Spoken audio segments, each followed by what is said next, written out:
Mister perfect extra gold திருமணமான அனைத்து ஆண்களுக்கும் ஒரே தீர்வு.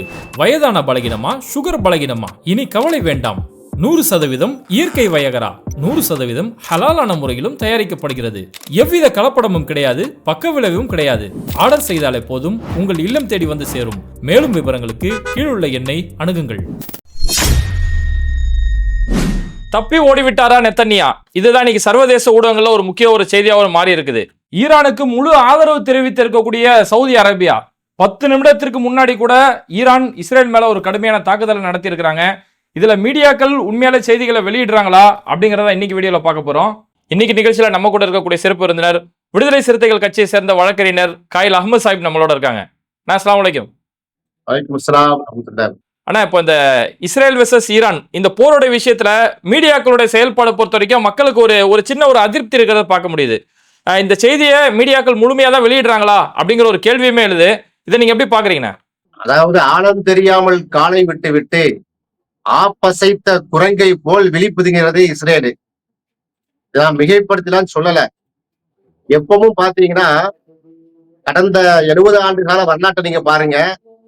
இஸ்ரேல் எந்த அளவுக்கு ஜம்பம் படிக்கும். காசாவுல அவன் போருன்னு சொல்லி பொதுமக்களை கொன்றான. அப்ப எப்படிப்பட்ட செய்திகளை வெளியிட்டார்கள். ஊடகங்கள் எந்த அளவுக்கு இஸ்ரேலுக்கு சப்போர்ட் பண்ணுதுன்னா பார்த்தோம். ஆனா அந்த ஈரான் விஷயத்துல அப்படி ஜம்பம் படிக்க முடியல. எந்த அளவுக்குன்னா இன்னைக்கு நீங்க கேள்வி முன்னோட்டமா கேட்டீங்க, தப்பி ஓடி விட்டான்னு. உண்மை அது. நேற்று இரவே அவங்க இந்த ஆயில் ரிஃபைனரி அடித்தாங்க. முந்தா நேற்று இரவு இஸ்ரேல் ஈரானை அடித்து விட்டு நாங்கள் கேஸ் பிளான்ட் அடித்துட்டோம்னு சொல்லி என்ன செஞ்சாங்க, கொக்கரித்து கொண்டிருந்தாங்க. அடித்த 2 மணி நேரத்துல கிட்டத்தட்ட 200 மிசைலை விட்டாங்க பாத்தீங்களா ஈரானு. அதுல மிகப்பெரிய பேரழிவு எங்க நடந்திருக்குன்னா இஸ்ரேல் நடந்திருக்கு.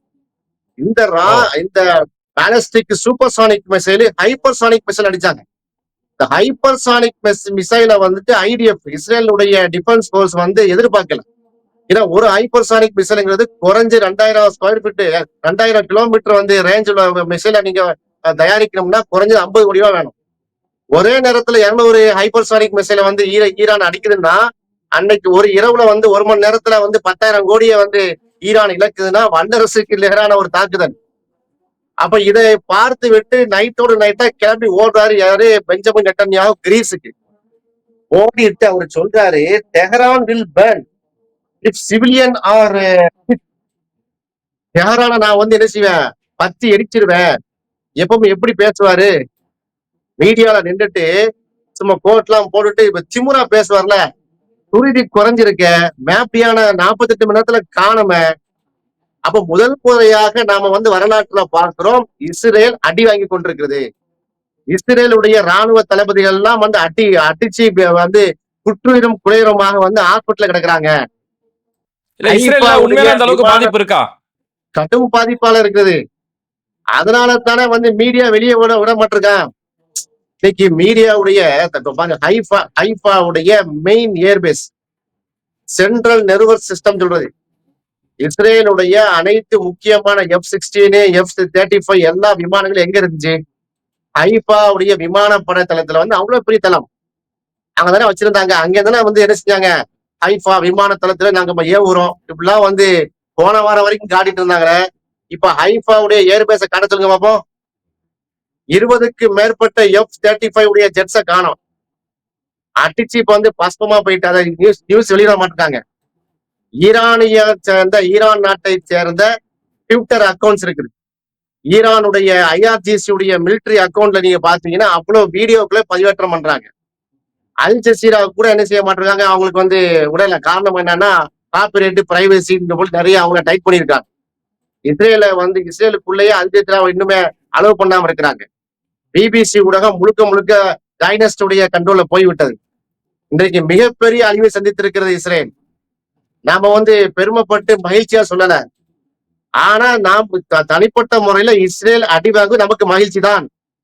இஸ்ரேலுங்கிற கொலைகாரன் இத்தனை ஆண்டு காலமாக பொதுமக்களை அப்பாவில ஜோர்டான், சிரியா, லெபனான், காசா, பலஸ்தீனு சுத்தி யமனு சுத்தி இருக்கக்கூடிய நாடுகளை கொன்றளித்த அரக்கன், மனித வெறி பிடித்த மனித ரத்தம் குடிக்கக்கூடிய காட்டேரி, இன்றைக்கு முதலாக ஈரான்ங்கிற ஒரு தேசத்தால் அடி வாங்கினா ரொம்ப மகிழ்ச்சி எங்களுக்கு.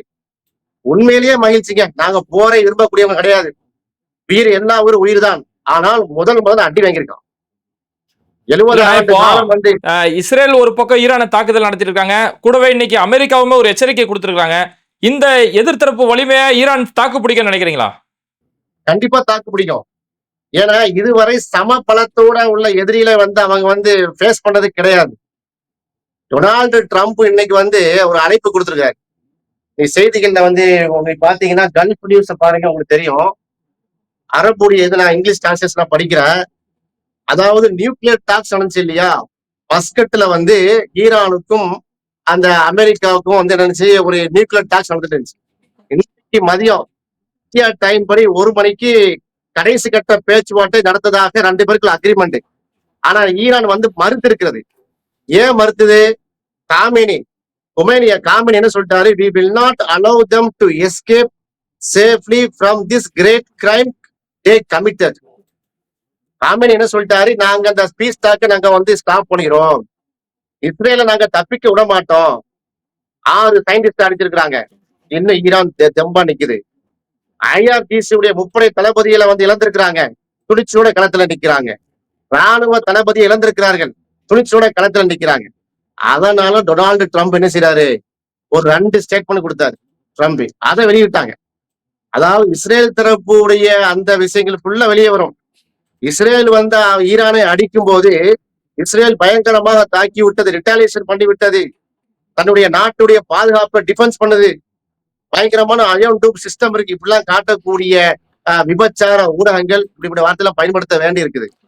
இல்ல, அந்த மாதிரி ஊடகங்கள் தமிழ்லயே இருக்கா?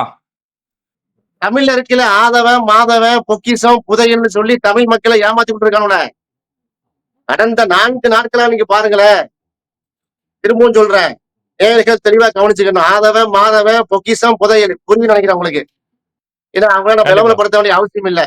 அத்தனையும் பிராடு போயிடுவேன். அத்தனையும் பொய் செய்திகள். பாருங்கள், ஈரான் பத்தி எரிக்கிறது, ஈரானுடைய வந்து சயின்டிஸ்ட் எல்லாம் காலி டமால் டிமால். பாவி போயிடலாம். நீ எல்லாம் ஊடக தர்மத்தை பெறக்கூடிய உனக்கு ஒரு யூடியூப் வேற, உனக்கு ஒரு யூடியூப், உனக்கு ஒரு சப்ஸ்கிரைபர் வேற. நீதியின் பக்கம் நிக்கக்கூடிய ஒரு சாவரைன் ஸ்டேட் ஈரான்ங்கிற ஒரு சாவரைன் ஸ்டேட், இறையாண்மை உள்ள தேசம். 70 ஆண்டுகள்ல வந்து ஈரான் எந்த நாட்டையும் அடிச்சிருக்கா? ஈரானை சுற்றி அத்தனை பொய்கள். அமஸ்க்கு இதை கொடுக்குறான், ஆயுதம் கொடுக்குறான், ஊத்திக்கு ஆயுதம் கொடுக்குறான். என்ன ப்ரூவ் பண்ணீங்க நீங்க? ஈரான்ல வந்து அணுகுண்டு இருக்குது, உனக்கு என்ன வந்துட்டு? இஸ்ரேல் அணுகுண்டு இல்லையா? ட்ரம்ப் மேட்டருக்கு வர்றேன். இந்த பொய்யான தகவலை வெளியிடக்கூடிய அந்த ஊடகத்துல 2வது வர்றேன். இப்ப ட்ரம்ப் கதை கலவுறாரு. புட்டினுக்கு போன் பண்றாரு, ஏதாவது செய்ப்பா, பின்னாடி நீ தான் இருக்கிறியா, பயமா இருக்கு, அடிச்சு தூள் பறத்திட்டு இருக்காங்க. ஹைப்பர்சானிக் மிசைல் 200 அனுப்புறான், நம்மளாலேயே முடியாது. அடுத்து 2000 அனுப்புவேன்னு சொல்லிட்டு இருக்காப்ல. தலப்பா கட்டிட்டு வயசான அப்பாவா இருக்கிறாரு பாக்குறதுக்கு. யாரு? கமேனி. அவர் சொல்லிட்டாரு, வயசு 85, 20 வயசு எனக்கு அப்படிங்கிறாரு. நாத்து எப்படிப்பட்ட ஆளுமைங்கிறத பாருங்க. இப்ப என்ன செஞ்சிருக்காரு ட்ரம்ப்? 2 விஷயம் சொன்னாரு. Iran has second chance to come to deal. நான் 2வது சான்ஸ் தர்றேன். ஆனா போடா புண்ணாக்குன்ட்டான். ஈரானுடைய வந்து மீடியேட்டர்ஸ் எங்க நாட்டை அடிச்ச பிறகு டாக்ஸ் ஆகுது, பாக்ஸ் ஆகுது, சோழிய முடிச்சுட்டு வரேன், கொஞ்சம் ஒத்தி வைட்டான். உடனே ட்ரம்ப் 2வது சான்ஸ் தரேன். அதுக்கு பிறகு நேற்று நைட்டு எங்களுடைய அரபு நாட்டில் இருக்கக்கூடிய எங்களுடைய பேஸ்களுக்கு எல்லாம் வந்து ஈரான் அடித்தார் என்று சொன்னால் நாங்கள் களத்தில் இறங்குவோம். மிரட்டல். எப்ப இஸ்ரேல் தனப்பா வந்து உன்னுடைய கள்ள குழந்தை, அமெரிக்காவுடைய கள்ள குழந்தை இஸ்ரேல். அமெரிக்காவுடைய தயவு இல்லாம இஸ்ரேல் ஆடுமா? அப்ப இஸ்ரேலுக்கு விழுந்த அடி அமெரிக்காவுக்கு விழுந்த அடி. அது தெளிவா வந்து அவங்க உணர்ந்திருக்கிறாங்க. இதுல பியூட்டி என்ன தெரியுமா? கொண்டு MBS யாருமே எதிர்பார்க்காத வகையில அரபு தீபகற்பத்துல வந்து முதல் நாடாக சவுதி அரேபியா அறிவித்திருக்கு, நாங்கள் தார்மீக சப்போர்ட் கொடுக்குறோம் ஈரானுக்கு. அந்த நியூஸ் கொடுத்திருக்காங்களா? ஆமாங்க, சப்போர்ட் கொடுத்திருக்காங்க. IOC சப்போர்ட் கொடுத்திருக்க வேண்டும். ஆர்கனைசேஷன் ஆஃப் இஸ்லாமிக் கண்ட்ரிஸ் கொடுத்திருக்கணும், கொடுக்கல. அறிவு வந்து அதிகாரப்பூர்வ தகவல் வெளியே வரவில்லை. சவுதி அரேபியா கிரீன் சிக்னல் கொடுத்துட்டானே, முடிஞ்சு போச்சுன்னு அர்த்தம். ஏன்? ஈரானுடைய தாக்குதல் அவ்வளவு உக்கிரமா இருக்கு. ஈரான் அவ்வளவு அப்பர் ஹேண்ட் எடுத்திருக்கிறாங்க. இஸ்ரேல் இந்த அளவுக்கு அடிவாங்கன்னு யாரும் எதிர்பார்க்கல. இன்றைக்கு பாத்தீங்கன்னா சிரியாலையும் ஜோர்டான்லயும் மக்கள் கொந்தளிக்கிறாங்க. எப்படி ஈரான் வந்து இஸ்ரேலை அடிக்கும் போது இங்க இருக்கக்கூடிய யுஎஸ் பேசக்கூடிய என்ன செய்யறாங்க, ஏன் அதை தடுக்கிறாங்க, அதை நீ ஏன் அனுமதிக்கிற அப்படின்னு மக்கள் கொந்தளிக்கிறாங்க ஒரு பக்கம். இத்தனை தாண்டி இஸ்ரேலுடைய ஆன்மா என்று வர்ணிக்கக்கூடிய இஸ்ரேலுக்கு வந்து எப்படி அமெரிக்காவுக்கு பெண்டகானோ, எப்படி இந்தியாவுக்கு ஒரு இஸ்ரோவோ, அது போல இஸ்ரேலுக்கு வந்து ஒரு திங்க் டேங்க் அமைப்பு, அதோடைய head quarter Weizmann institute of technology 1934 வந்து உருவாக்கப்பட்டது. இன்றைக்கு வந்து மெடிக்கலாக இருக்கட்டும், அஸ்ட்ரோனமியா இருக்கட்டும், அட்டாமிக் ரிசர்ச்சா இருக்கட்டும், அத்தனை தலைமை பீடமும் அமைந்துள்ள இந்த கட்டிடம் தான் வைஸ்மேன் இன்ஸ்டிடியூட். அதை தகர்த்துட்டாங்க. டோட்டலா வந்து ஈரானுடைய ஹைப்பர்சானிக் மிசைல் வந்து அங்கே விழுந்து ஒட்டுமொத்த பில்டிங் பத்தி எரிந்து கொண்டிருக்கிறது. எந்த ஊடகம் வெளியிட்டது? 24 மணி நேரம் கழித்து இப்போது நம்ம பேட்டி கொடுத்துட்டு இருக்கிற இப்பதான் என்ன செய்யுது, அல் ஜசீராவே வெளியிடுது இந்த செய்திய.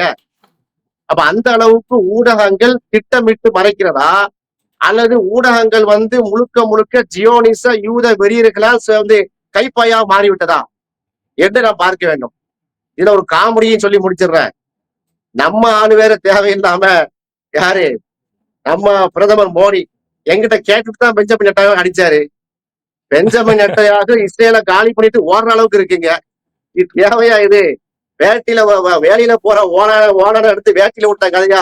இப்படிப்பட்ட ஸ்டேட்மெண்ட் எல்லாம் கொடுக்காம இருங்கச்சு என்று இந்த பேட்டின் வாயிலாக நான் வந்து கேட்டுக்கொள்கிறேன். ஒட்டுமொத்தத்துல ஈரான் பெரிய அப்பானர் எடுத்திருக்குது. இஸ்ரேல் பத்தி எரிகிறது. இஸ்ரேல் பணியத்தான் வேண்டும். இன்றைக்கு கூட அடிச்சாங்களாம், ஒரு ஆயில் ரிஃபைனரி அடிச்சிருக்காங்க. இமிடியட்டா 10 மிசைல். நான் இந்த பேட்டிக்கு வரதுக்கு 10 நிமிஷம் முன்னாடி பாக்குறேன், 10 மிசைல் விழுந்திருக்குது. அப்ப இரவு பகல் காணாம வந்து இதை முடிச்சிடணும், இஸ்ரேலை வந்து கதையை முடிச்சு விட வேண்டும்ங்கிற முனைப்புல வந்து ஈரான் இருக்கிறது. ஈரானுக்கு வந்து நம்ம வாழ்த்து சொல்றோம். நமக்கு போரை ஒரு காலம் நம்ம வந்து ஆதரிக்கிறது கிடையாது.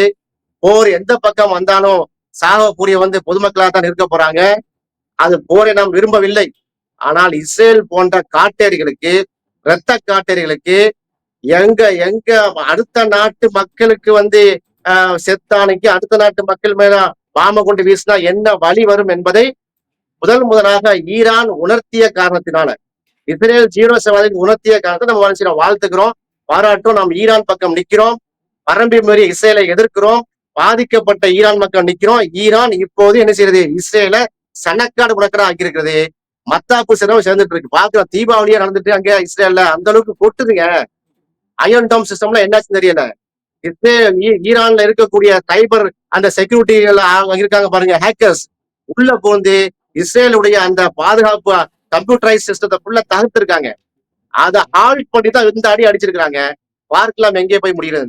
சரிங்கண்ணா, இந்த ஒரு குறுகிய நேரத்துல அங்க களத்துல நடக்கக்கூடிய பல்வேறு செய்திகளையும், குறிப்பா ஊடகங்கள் மறைக்கக்கூடிய பல செய்திகளுமே ரொம்ப அழகா தெளிவுபடுத்தினீங்க.